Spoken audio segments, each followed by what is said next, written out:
Hey guys, welcome back to my channel सीएम में जानने with Ayushi. I am Ayushi. तो आज का जो वीडियो है ना, ये फाइनेंशियल अकाउंटिंग पे होने वाला है। जैसा कि लास्ट वीडियो में मैंने आपको बताया था कि लॉ के कौन से ऐसे चैप्टर हैं जो आप पढ़ के 40 मार्क्स स्कोर कर सकते हो, उनको छोड़ के नहीं जाना है। वो बहुत इंपॉर्टेंट चैप्टर है, उनको पढ़ लो, आप 40 मार्क्स स्कोर कर सकते हो।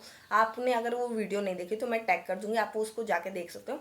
अब ये दूसरी जो वीडियो है मेरी फाइनेंशियल अकाउंटिंग पे है कि फाइनेंशियल अकाउंटिंग में कौन से ऐसे चैप्टर हैं जो आपको छोड़ के नहीं जाना है।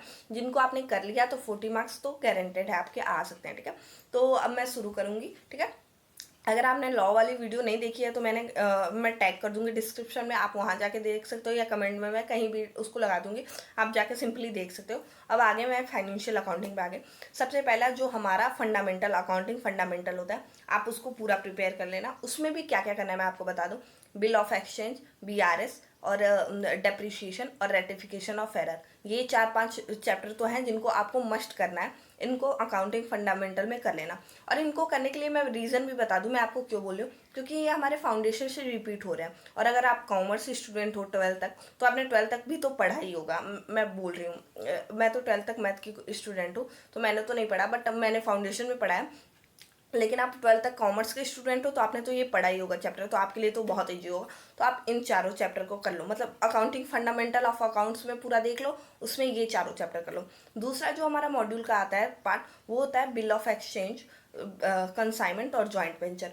इन तीनों को आप कर लो, ये भी हमारे फाउंडेशन के ही चैप्टर हैं। ये भी आई थिंक आपके 12th में होंगे या नहीं होंगे मुझे नहीं पता, क्योंकि मैं मैथ से थी, मैं आपको पहले ही बता दूं।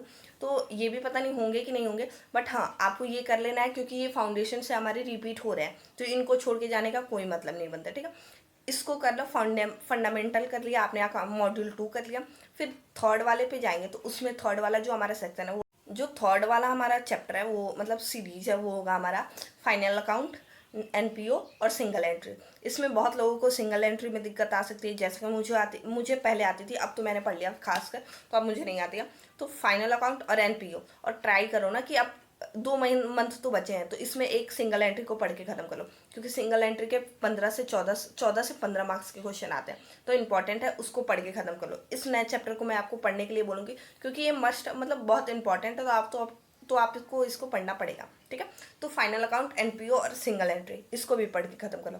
फिर इसके बाद हम आ जाएंगे पार्टनरशिप, जो आपको बिल्कुल भी नहीं करना है। आपने 12th में किया था, ठीक है, आपने फाउंडेशन में किया, ठीक है, आपने अब आप इंटरमीडिएट में पढ़े हो, आपको आ रहा है, मतलब नॉर्मली आ रहा है, ये नहीं है कि आप उसमें महारत हासिल कर लियो, तो भी आपको फाइनल अकाउंट मतलब पार्टनरशिप फॉर्म नहीं करना है।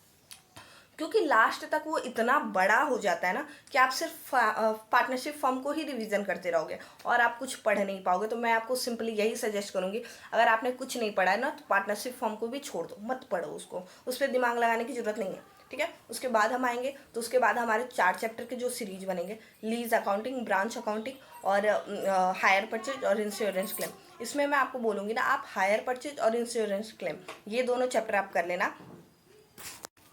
इन दोनों में आपको बोलूंगी ना मैं, हायर परचेज और इंश्योरेंस क्लेम, छोटा चैप्टर है, आप उसको कर सकते हो, वो करने के बाद आपके अच्छे खासे मार्क्स आ जाएंगे। इन दोनों में आप हायर परचेज और इंश्योरेंस क्लेम कर लेना। ये भी दोनों नए चैप्टर हैं, बट आपको मार्क्स अच्छे खासे दे के जाएंगे। तो इन दोनों चैप्टर को अगर आपने कर लिया, ये भी दोनों नए चैप्टर है, मैं आपको 2 और नए चैप्टर ऐड करने के लिए 3 चैप्टर मैंने सिर्फ आपको नए बोले हैं। एक तो हायर परचेज, एक इंश्योरेंस क्लेम, तीसरा हमारा सिंगल एंट्री। उसमें कई सारे बच्चे होंगे जो सिंगल एंट्री पढ़े होंगे, कई सारों को नहीं समझ में आता होगा, तो जिनको नहीं समझ में आता है, मैं यही सजेस्ट करूंगी, किसी भी फ्री क्लासेस को लो और वहां से पढ़ लो, पेड लेने की जरूरत नहीं है।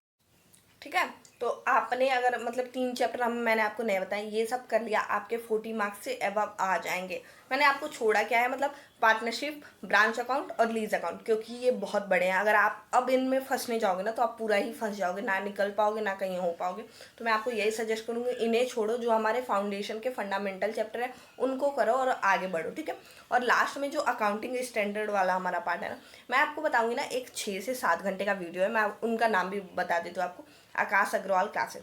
आपने पूरी मैराथन वो जाके देखनी है, पूरा वो क्वेश्चन 1 बाय 1 क्वेश्चन सब समझाए हुए हैं, और 6 से 7 घंटे की वीडियो, पूरा अकाउंटिंग स्टैंडर्ड आपका क्लियर हो जाएगा। तो अकाउंटिंग के स्टैंडर्ड के लिए मैं वही वीडियो सजेस्ट करूंगी, क्योंकि लास्ट टाइम भी ना मैंने वही वीडियो पढ़ी थी और बहुत अच्छी वीडियो है कि मतलब आप में उस आपको ये नहीं लगेगा ना आपको मैराथन है, आपको लगेगा आप क्लास में लाइव बैठ के पढ़ रहे हो, इतना अच्छे से सर ने पढ़ाया, हर्ष अग्रवाल सर ने पढ़ाया। तो मैं आपको यही सजेस्ट करूंगी कि आप वो लेक्चर प्रेफर कर लो, तो आपके सारे कंप्लीट हो जाएंगे। मैंने आपको जो चैप्टर छोड़ने के लिए कहा है उनमें बिल्कुल मत जाना। लॉ में तो मैंने आपको बोला भी था कि अगर आपको वो समझ में आए तो जाओ, लेकिन अब मैं आपको अकाउंट्स में बिल्कुल सजेस्ट कर रही हूँ कि उन चैप्टरों में मत भागना। अगर आप उन चैप्टरों में गए तो बाकी के जो हमारे अच्छे चैप्टर हैं जिनमें हम मार्क्स स्कोर कर सकते हैं कम पढ़ के भी, वो आपके हाथ से चले जाएंगे। तो मैं आपको यही सजेस्ट करूँगी, जो चैप्टर मैंने आपको बताया लाइन बाय लाइन मैं यहाँ पे नाम लिख दूंगी। Fundamental, bill of exchange, joint venture and consignment, final account, NPO and single entry, third hire purchase and insurance claim, fourth accounting standard. इन्हीं चैप्टरों को पढ़ के आप 40 से एवं मार्क्स स्कोर कर सकते हो। तो इन्हीं चैप्टरों को बस पढ़ो और ज़्यादा चैप्टर पढ़ने की नीड नहीं है, ठीक है। तो बस आज के लिए इतना ही। फाइनल अकाउंट में आपने अगर इतना पढ़ लिया तो बहुत है, उससे अधिक पढ़ने की नीड नहीं है। तो अगर आपको ये वीडियो अच्छी लगे हो तो please like share and subscribe, और अगर आपको लॉ की वीडियो देखनी हो तो कमेंट करना, मैं इसके बाद टैक्सेशन वगैरह लॉ की वीडियो टैग कर दूँगी और टैक्सेशन और कॉस्टिंग की वीडियो लेके आऊँगी। तो बस इतना ही, थैंक यू, बाय।